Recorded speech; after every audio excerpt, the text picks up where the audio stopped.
はい、皆さんこんにちは。今日はですね、最近職場とかでもね、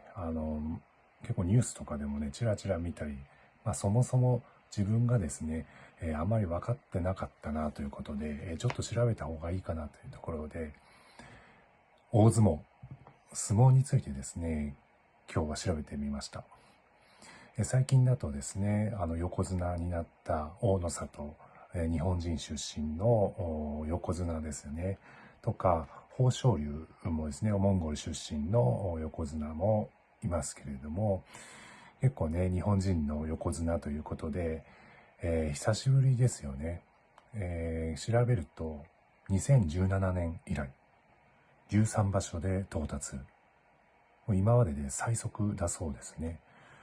なんで、じゃあ直前の7人の横綱のうち6人がモンゴル人だったんですよね。モンゴル出身の。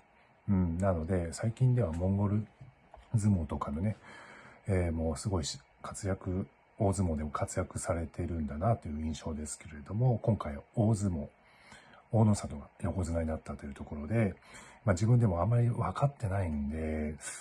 ちょっと調べてみないとなということで調べました。ドラマもね、サンクチュアリーもネットフリックスは見ましたけれども、すごい面白いし、でもやっぱり調べないといけないなってこともいっぱいあるので、ちょっと調べてみたんですけど、まずですね、相撲については、まず日本の伝統的な格闘の競技なんですよね。で、皆さんご存知の通り、真ん中に土でできた土俵ですよね。その円形の舞台。なんていうかね、バトルフィールドというか、スタジアムですよね、みたいのがあるんですよね。そこで、二人の力士がですね、力士というのはファイターですよね、二人で戦うんですけど、まず、これ、勝ち負けを争うんですよね。で、勝ち方は、相手の体の一部、でも足はついてるんで、足の裏以外は、その足の裏以外が土俵についたら負け。それか、相手が土俵がですね、縄でくくられている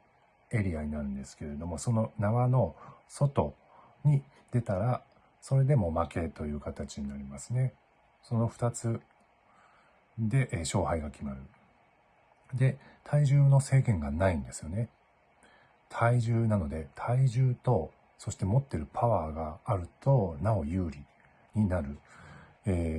格闘技になりますね。歴史としては、神道の神事、つまり豊作祈願だったり、奉納としてですね、現在も娯楽とその神事、を担っているという、そういう性格があるんですよね。で、土俵には神聖な意味があって、土俵入りして、塩まきするというのは、これは実は悪霊を払ったり清めたりする儀式のためにやってるんですね。よくお相撲さんが戦う直前にその土俵に入るときに塩をまくんですよね。これは悪霊払いのためにやってるんだなってことですね。で、試合のですね、取り組みっていうんですけれども、この流れについてですね。で、まず土俵の前にまで行って土俵に入ります。で、最初、試合というかね、大会というか、場所のことを言うんですけど、大会がですね、この大会始まるときにみんな力士が集まって土俵に円の形になってですね、力士がですね、化粧回しといって、結構ね、なんかスポンサーというかね、その回し、帯をつけるんですけど、そこの前側にですね、ちょっとね、おしゃれな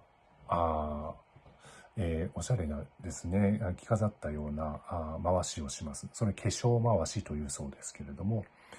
上位力士は特別な入場の形もあるそうですね。ただ普通に入るんじゃなくて、なんか四股を踏んだりするときに特別なそれぞれの流派みたいのがあるそうで、それが注目されるのも一つありますね。で、立ち合いに行きます、二つ目。両者がしゃがんで、同時に手をついてぶつかります。で、この時にスタートのタイミングは暗黙の了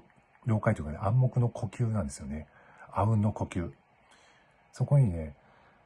一応審判である行司という方がいるんですけど、真ん中に。でも行司の方は用意スタートとは言わないんですね。そこで、一応発揮用意って言って、用意だけ言って、実際にぶつかるスタートを切るのは、この力士のたちの呼吸で始まるんですよ。すごいですよね。うん。どうやって始めるのって感じなんですけど、それでね、力士同士の呼吸で、あうんの呼吸で始まる。で、3番目、攻防を繰り広げるんですけど、ここで押したり、力士たちが引っ張ったり、投げつけたり、あとはもう寄ったりですねして、先ほどの勝ち方のルール、2つのうちどちらかに当てはまるようにですね、勝ち負けを決めます。で、最後、勝ち負け決まった時に、決まり手というですね、勝ち方のことですね、を発表します。これは先ほどの審判である行司ですね、が軍配というですね、手に持っているものをあげるんですね。で、これでどっちの方に勝ったかというのをですね、指していくんですね。こっちは勝ち。決まり手、勝ち方も読まれます、その時に。このようにして取り組みが行われますね。ちょっと動画が長くなるんで、まず一つ目としてね、軽く歴史とね、取り組みの流れ説明しました。今回はね、動画じゃあこちらで一応止めておきます。じゃあまた次の動画でお会いしましょう。